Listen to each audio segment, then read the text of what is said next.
Hi, everybody. I'm Lisa Shield, and this is Lunch with Lisa. Today, I am going to talk about how movie, TV, and the media set us up for failure in dating. And this is a really, really important topic. There are so many fallacies when it comes to dating and relationships. And as a dating and love coach, it is really frustrating for me to talk to people, to talk to most people about this topic, people who are not coming to me specifically for help, but, just at a dinner party with friends, they'll ask what my husband and I do. They are very curious.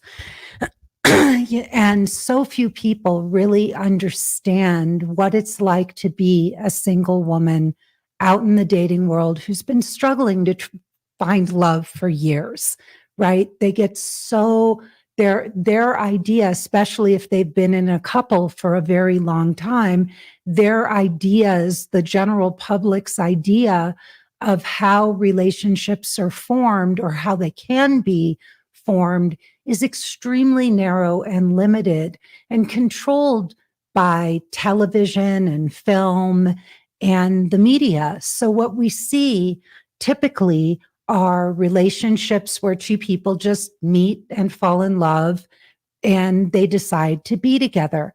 And let's be real, right?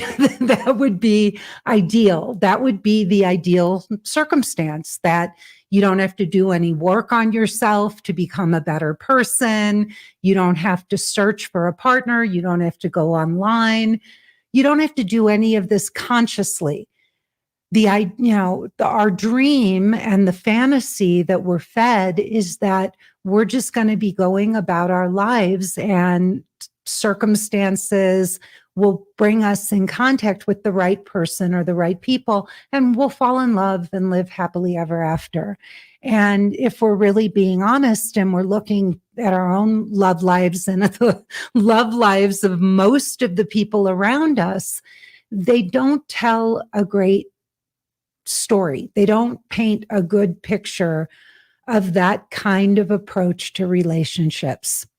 When we look at most relationships, we don't see the kind of love that we're looking for. So in our heads and in our hearts, we have an ideal, a fantasy, a dream of the kind of person, the kind of relationship we're searching for.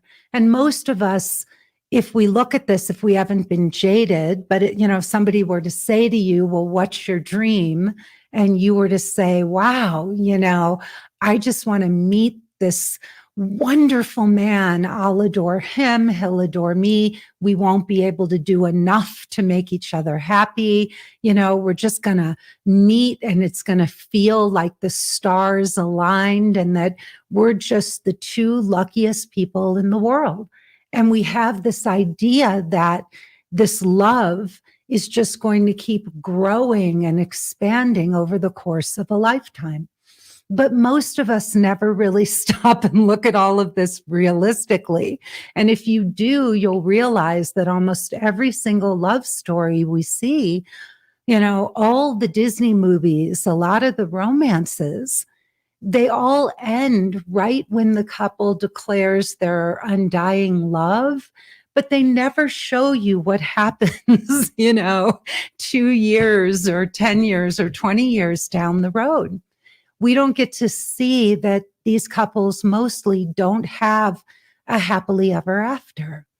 And the saddest part about all of this for me is that happily ever after, it's real. It really exists. It's out there. It's something that we really can find, that anybody can have. It's not something that you just get lucky. You win the love lottery and, you get lucky and you find this kind of love. It really is something that's out there for everybody. But we're led to believe by the media, by movies, and, that this is something that just happens to us. that one day we're walking through our lives, Cupid's arrow strikes, and our lives magically change. We meet this person and we fall so in love. And our love is so true and real and undying that, we wake up tomorrow and the day after that and the day after that in this magical, kind of romantic relationship. Well, here's what I want to share. It doesn't work that way, at least not for most people. And that's not me being pessimistic. That's me being very realistic.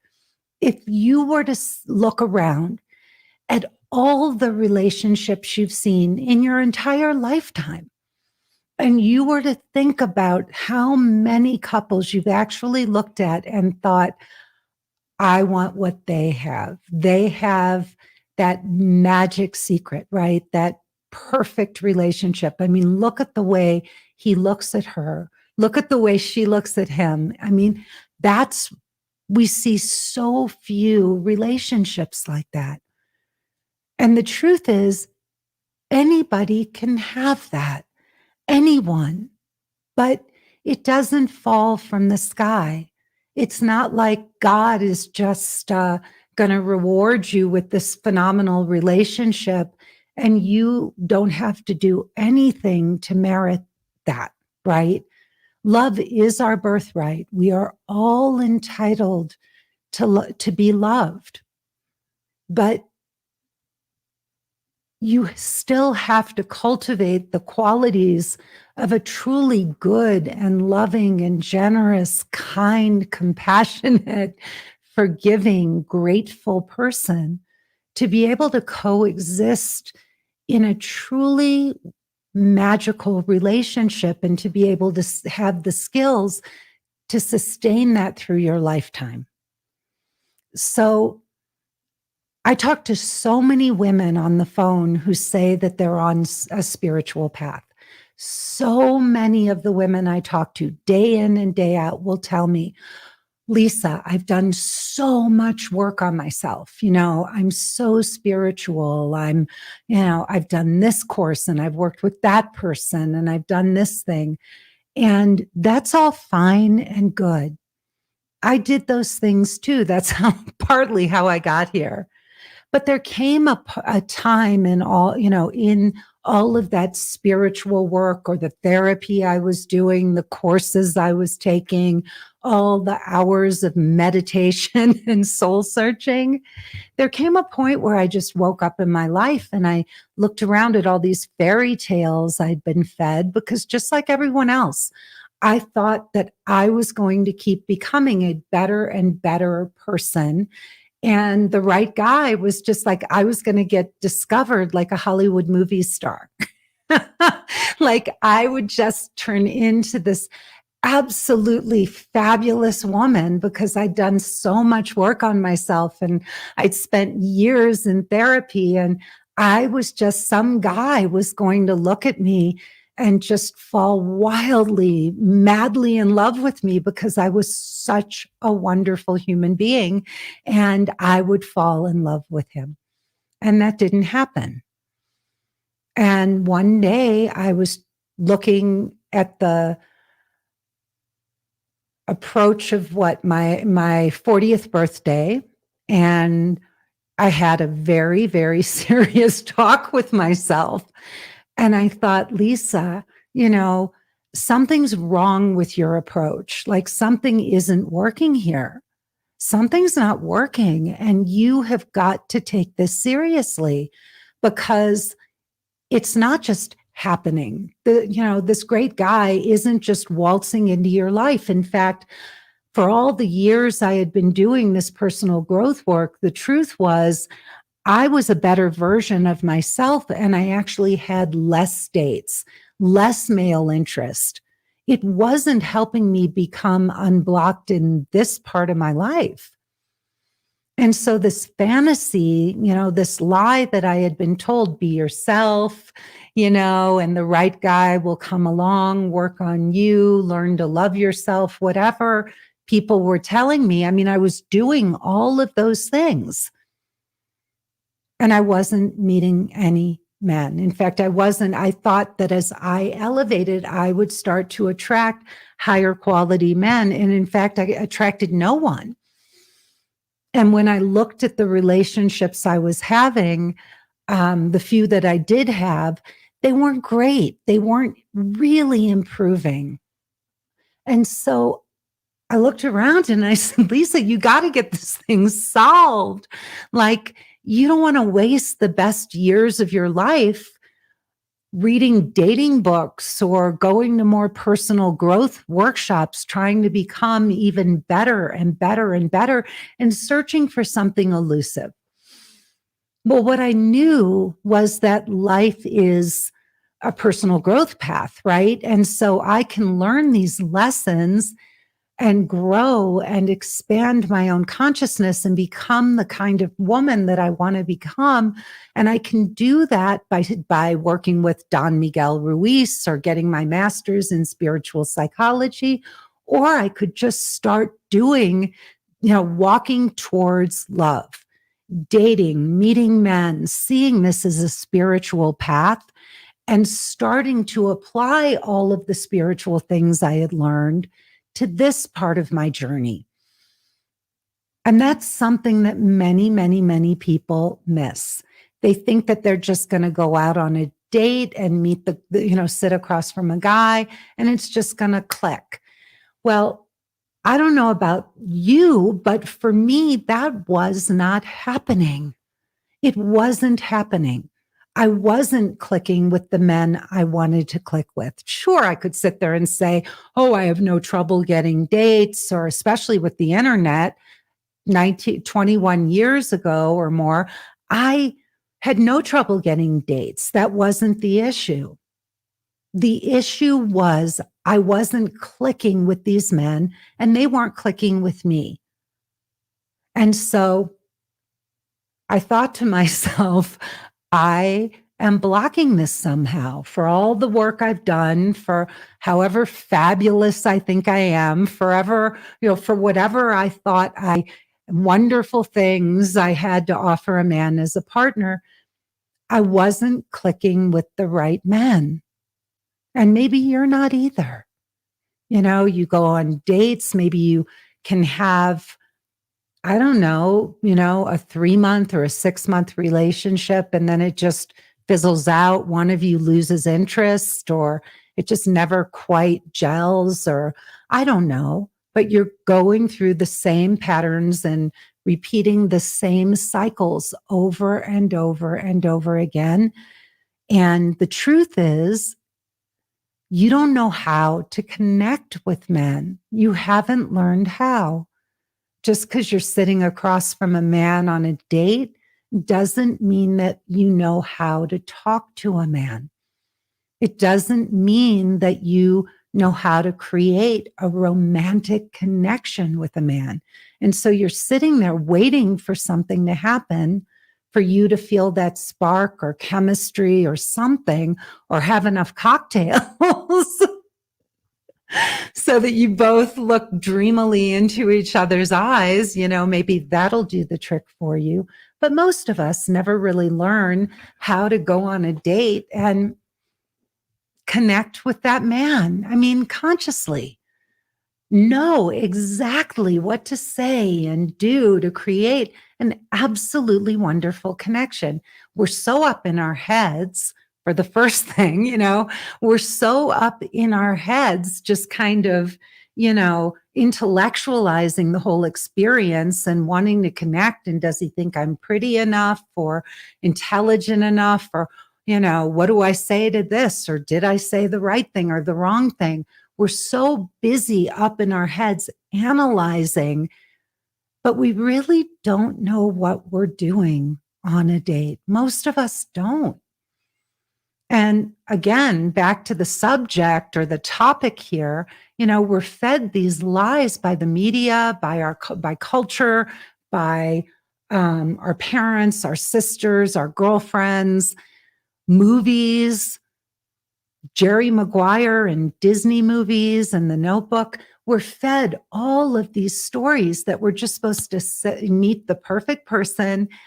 Everything's going to align magically, and we'll connect and we'll fall in love and we'll live happily ever after. And again, that's a fantasy. That's not a reality. The reality is that you are the common denominator in your love life. And if this isn't happening, and if it hasn't ever happened, and you've never been able to meet a wonderful man and cultivate a beautiful, deep, emotionally naked relationship with that man and connect and sustain that for a lifetime, think about what an incredible thing that is to be able to do. I really want you all to stop and think about what an art it is to sit across from a man and really know exactly what to say and do to create an extraordinary relationship. That's not a fantasy. This is something we can actually learn how to do. And it's not about, oh, he texted me and do I wait 3 days to text him back? I don't want to look too anxious. That's not what I'm talking about. I am talking about creating a kind of deep, emotionally naked relationship with a man that is so beautiful and so real and so authentic, the kind of real love that most people will only ever dream of having in this lifetime. Think about what an art it would be to actually consciously know how to sit across from someone and create that, to know exactly what to say and do, to have the confidence, to love and have compassion for men, to know how to speak to them in the right way. There is a way that a woman needs to talk to a man if she's going to create this kind of relationship. There is a way that you need to learn to talk to a man. And believe me, I didn't do this for so much of my life. Oh my God, I look back now and I think, oh, thank God I had enough time on the earth to be able to learn how to do this, because it's an art form. To really understand how to speak to a man and ask him for what you want and need in a relationship. And you may not like this, but you are going to have to learn how to ask a man for what you want and need from him. He can't read your mind. I don't care if you want him to know you or be able to intuit your needs. You are going to have to learn how to ask for what you want in a relationship from a man and not be demanding or withholding and then get angry or disappointed in him if you have to ask or tell him what you want. You've got to learn how to communicate. We talk about communication in relationships. Oh, I want a good communicator, or I want to have healthy, open communication. But a big part of that open communication is understanding how to talk to the opposite sex. Men are very easily shamed. Their default, when they feel that they have disappointed a woman they love, their default is to feel shame. They feel like they failed her when their goal in life, when their mission in life is to protect her. And so if a man really cares about you and he wants to make you happy and you tell him that he disappointed you, he will immediately feel shame and he's going to feel like he failed. And that is not how you want to make a man feel. Men are incredibly sensitive when it comes to women, incredibly sensitive to how we speak to them and what we say, and if we're loving and kind in the way we give our feedback. It is, men are going to let you down. That's a fact. any man that you are with is going to probably let you down at some point. And, the trick is not to think that you're two perfect people who just get each other and everything magically aligns, but to know that we are going to make mistakes in relationships. We're going to hurt each other without meaning to.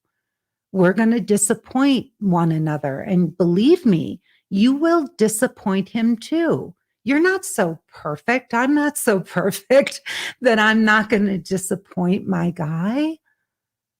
It's going to happen. Sometimes you'll just miss things, even if you didn't mean to, and your partner will get hurt despite your best efforts. Those things will happen. Maybe, you have a lot of hidden expectations and you're sitting there waiting for a man to live up to all of that. Well, you've got to learn a loving, kind, non-demeaning way to express your needs to a man. You've got to learn how to ask for what you want in a loving way. I always, have things I want to say to my husband, don't put the tomatoes in the salad, put them separate, or so the whole salad doesn't get spoiled, after he cooked this or made this beautiful salad for me. Believe me, if you say that in the wrong way, a man is going to get disappointed. He's going to feel like he made this beautiful salad and you didn't like it. So just something as simple as that, the other night, my husband put the tomatoes in the salad and I didn't want to upset him, and so I started to just take them out and separate them myself. And he noticed and I said, yeah, babe, and he looked at me and he said, oh yeah, maybe I should put the tomatoes separate. I think he got it. But I was concerned. I thought about how to say it. I know that sounds stupid, but I didn't want him to feel badly or like I was criticizing his cooking. And I want him to keep cooking for me. So he's a great cook, but I communicate. And the reason I was I was aware of this was because I had mentioned something like, oh, this would be great with mushrooms or something. And, he said, it would be nice if you didn't criticize the cooking while we're eating or something. And all he had to do was say that to me once.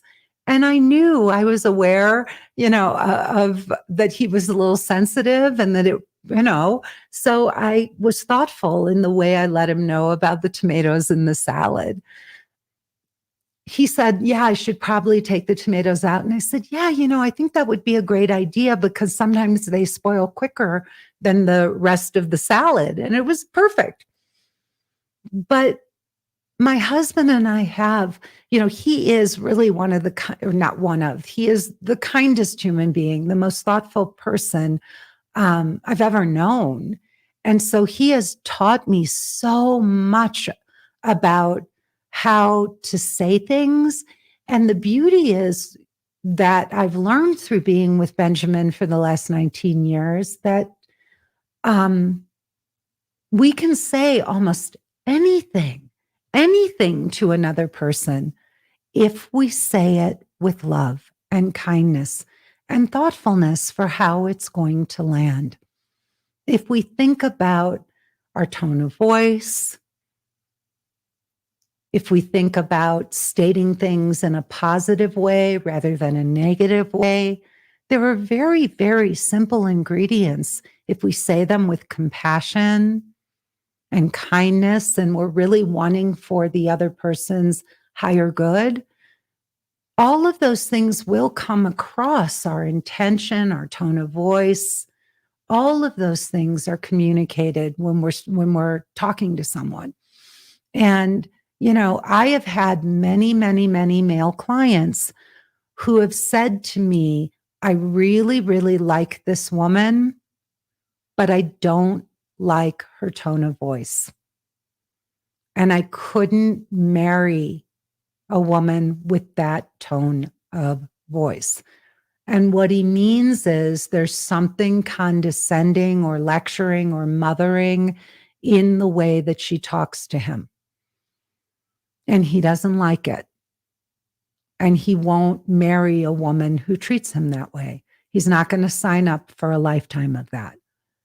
Look, these are things they don't teach you in movies. These are things they don't teach you at church or even in therapy.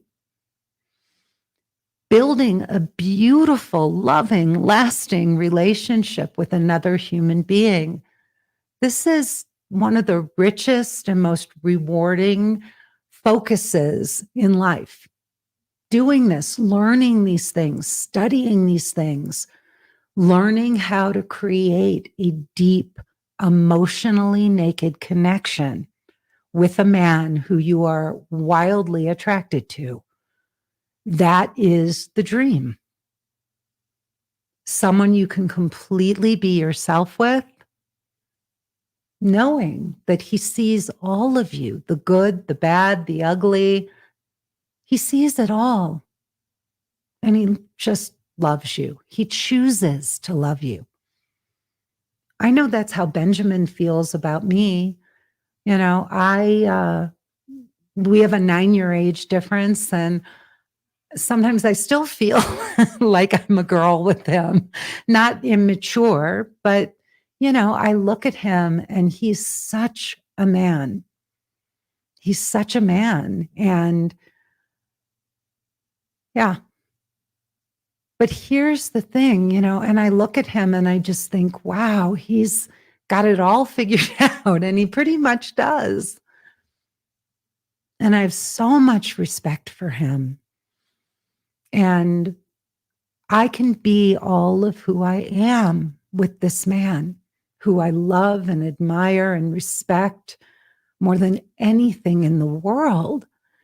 And to be able to open up and really be my true self with a man that I love and respect and admire as much as I do Benjamin, the ability for me to be able to be all of who I am and not hide anything from him, anything.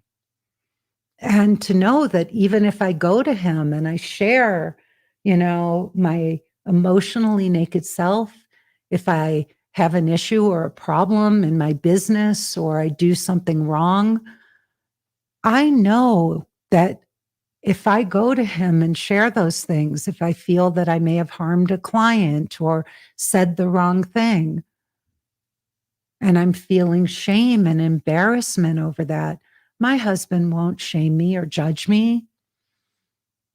He will remind me over and over and over again of who I am, because he sees who I am and he chooses to love me, all of me, and doesn't judge me ever.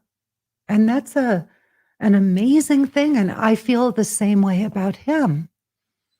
And we hold each other high. You know, even like right now, we moved to Santa Fe. It was during the pandemic. And Benjamin right now is rebuilding his whole practice. He's a type of physical therapist. He's very gifted.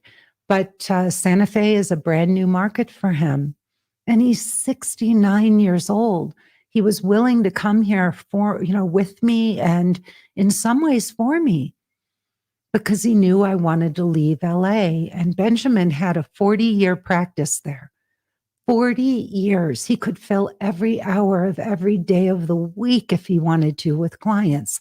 And he left all of that with me to come here to Santa Fe to recreate our lives together. And it's just extraordinary that he would do that for me. And it's not just the first time. It's the second time he's done this. He did it when we lived in Los Angeles and when we first met and fell in love. He wanted us to build a life together. And so he was living and working from his home in Mar Vista. And he said, go find a house for us. And I did. I went and found a house, and he lost at least a third of his practice because of the move. And people didn't want to make the drive. And so he really had to rebuild. So this is the second time he's done this.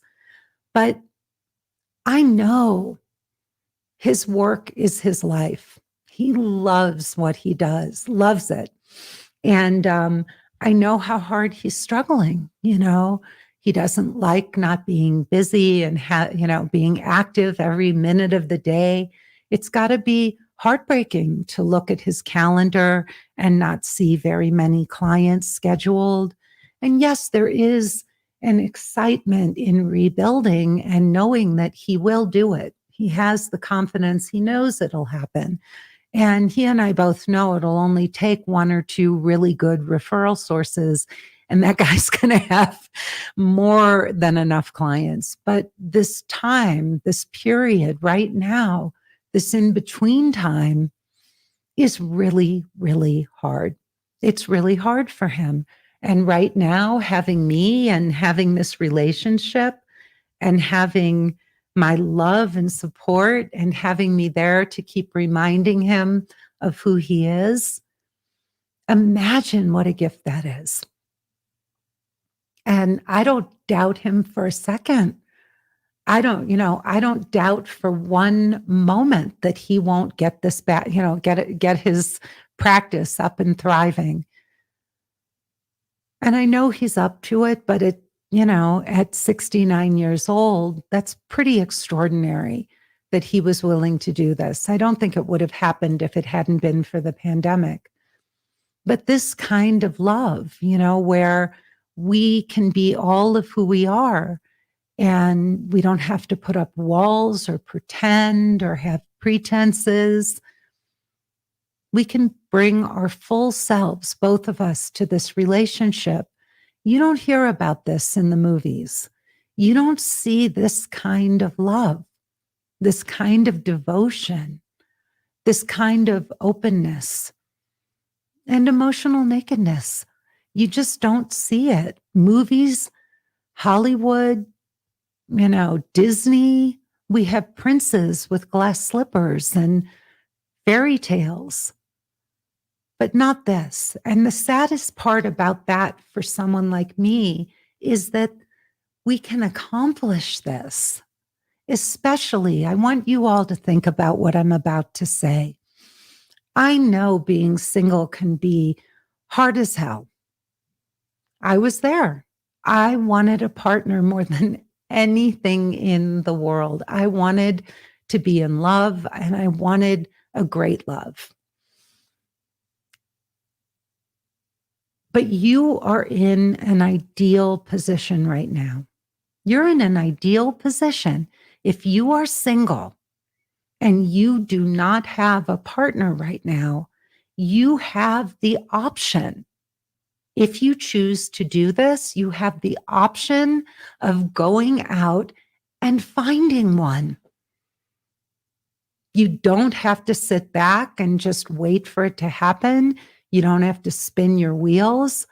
You could find an amazing coach like me, and you could work with that person and get this solved, and not just solve it, but set yourself up to have not just a relationship, but an extraordinary one by doing all the right work, by putting together the pieces of the puzzle to make this happen.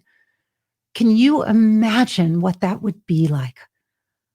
If right now, you got a date anyway, you're going to be out there, you're going on dates, most of you, you're looking for your partner. So why not find a professional, find somebody who can actually teach you the art of dating, the art of treating the dating process as a spiritual journey.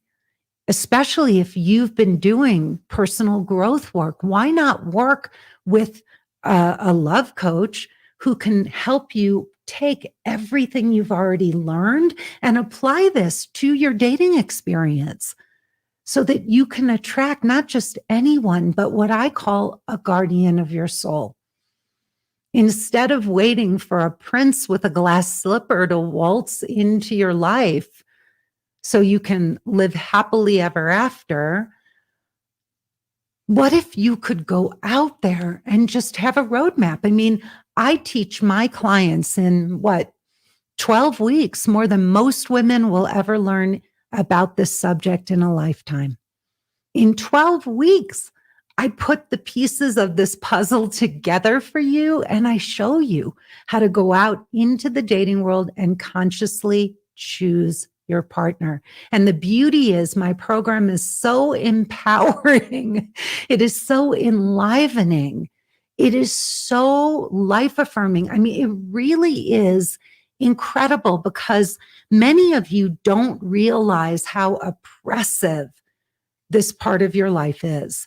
It is so oppressive to keep, trying to tell yourself everything's going to be okay. I know God has a plan for me. It's going to happen. You're wonderful, whatever. It takes a lot of energy to keep pumping ourselves up to feel good. Many of you drink or eat or online shop or bury yourself in your work. But that's how you cope with the pressure of not having a partner and not knowing how to find him. And so by working with a coach who can take you by the hand and just show you how to do this, you have no idea how incredible that feels. I mean, it's a life-changing experience to finally get traction, to finally know what you're doing, to know that you have a step-by-step plan and that you can, that you will eventually truly cross meet my soulmate off your to-do list. But you'll do it for real this time because you'll have a real plan and a real path to get there. And if you think about it, what a gift to be single. What a gift to be single and not have anybody in anything in the way so that you can stop waiting and wishing and hoping and praying for a miracle. But you can just get out there and do this. And there are people like me or me who can help you do that. I'm going to look at some of these comments. Oh, it's good to see you, Linny and Cheryl Cook and Catherine. Cynthia says, you are so right, Lisa. It takes hard work and lots of understanding and direction with a love coach like you. Hi, Seaham. It's great to see you. And Cynthia said, Benjamin is an extraordinary man and you were both made for each other. Thank you, Cynthia. Oh, thank you, honey. Well, I feel blessed to have, to have had this relationship that most people dream of having for the last, 19 years. Yeah. And you can do this too. That's what I'm here to remind you of. You can do this. You don't have to sit there and wait for a miracle. You don't have to keep YouTubing and, reading more books and, Shanice says, oh, hi, Shanice. It's nice to be able to catch a live. Well, it's good to see you here, honey. So, you don't have to keep hoping for a miracle and believing in what, the movies and Disney and all are trying to tell us. It's not true. It's just not true. This idea that love will find you. I really believe, the fastest way is for us to go out and find love. The fastest way there is to get on the path and find love. And I'll tell you, it may not be the easy way, but I see over and over and over again, the women who have that roadmap and really do the work, they get this solved. They get this solved. I know some of you come on these, you listen to my podcasts and you're looking for answers. You want those 5 steps or the 3, things to never say to a man, the 5 steps, to getting emotionally naked. We all want bullet points. We all want some ace in the hole for, shortcut for doing this work. And the real truth, and I'm going to be honest with all of you, honest with everyone. And sometimes people don't just, this isn't what they want to hear. But I will tell you, having this kind of relationship, the kind of relationship I've had with Benjamin for 19 years, you don't just stumble into something like this. You don't. Maybe our grandparents, when they led simpler lives and, whatever, maybe there were some people who just were simple people with simple lives and they didn't have, lofty ideals and grand expectations like I do, like many of you do. They came together, they made it work. Life was hard. And that's what you did in the past. Today, most of us can provide for ourselves. Most of us have jobs. We work, men and women alike. We can do everything for ourselves, but we don't want to. That's the thing. Can we? Sure. But do we want to? Hell no. But if, that's the problem. So if you really want to get this right, now in this day and age, it requires something more than just luck or karma. Yeah, I'm trying to think of all the words that people use for this. Kismet or, serendipity. You can make this happen. And if you're single, why not work through all your stuff, all your baggage? Clean that stuff out. Get rid of it. Get rid of it now while you're single. There's so many things that we hear about relationships that are just bullshit. The idea that two people come together so that they can work out their issues and problems from the past, that we attract someone like our mother or our father, and then we come together, and then part of the love and the relationship, is that we stay in it and work through those problems and stuff together. Our perfect issues, the stuff, my mommy, daddy issues and your mommy, daddy issues, they all line up. And, we work it out together. I think that that's bullshit. I think it's ridiculous. The beauty of being single is that you can work through your own stuff so you don't carry all of that baggage into your next relationship and have to deal with it with your new partner. I woke up and I said, damn, I want to just work through my stuff. I don't want to bring a bunch of old baggage into my next relationship. Why would I do that? I want to have fun.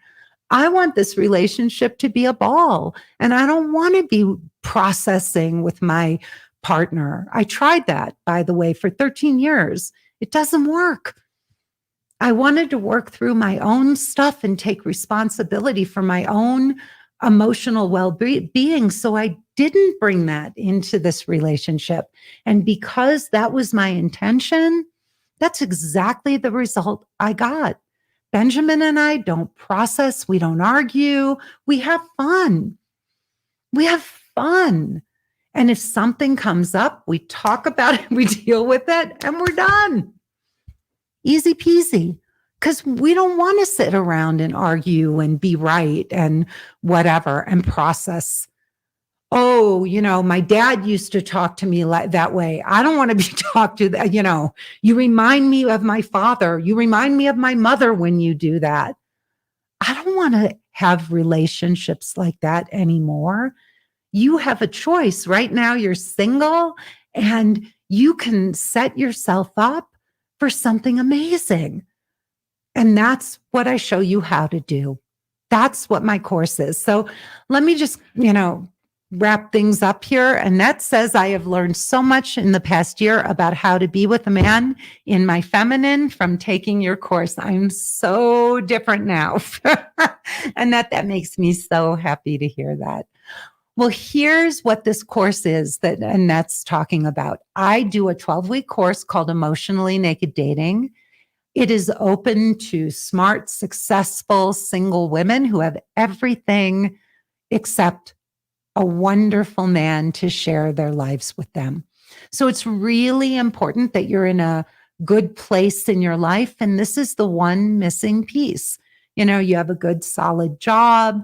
You're not in debt. You're not struggling in other parts of your life. I mean, come on, we've all got issues, but you know what I mean.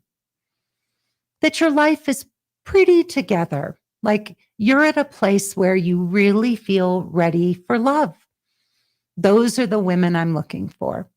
Women who are ready to invest in this part of their lives so that they can just get this solved, so that they don't waste another year of their lives, another moment of their lives without a plan and a path to find that guy. So that's what I show women how to do. If you're really ready to get this solved, if you're open to coaching, if you are ready for a step-by-step plan so that you don't have to sit there and keep doing more research. Look, if you're going to become a dating coach, that's one thing, but nobody wants to be spending her life reading dating books or sitting on YouTube looking for answers.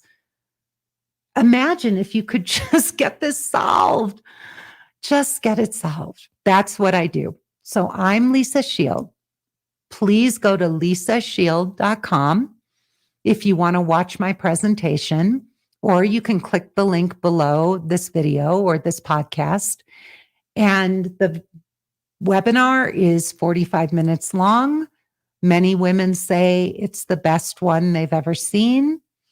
If you like it, stay to the end. You can book a call with me or a member of my team. We can talk to you about how we can get this solved or help you get it solved. And please sign up for my podcasts. And if you like them, rate them and like them. And also go to YouTube and like and rate my YouTube channel. And please come back. I do these twice a week. I do this one, Lunch with Lisa, and I also do a second podcast called Getting Inside the Right Male Mind with my husband, Benjamin Shield. All right, everybody, I have run out of steam. I don't think I can hear myself talk anymore, so I'm going to say goodbye. I'll leave you with this. I know we all want to believe that we're just going to be going through our lives, doing what we do, and we're going to meet the one, we'll lock eyes across a crowded room, and, we'll just know we've met him. And I really want to share that if you're single, the fantasies that we've been taught from when we were little, they're just not true. And even if they are, even if you will meet someone eventually, why not just have a roadmap for getting it solved so you don't waste any more time? That's what I can offer. I'm Lisa Shield. Please come back and see me again next time. Have a wonderful rest of your day. Bye, everybody.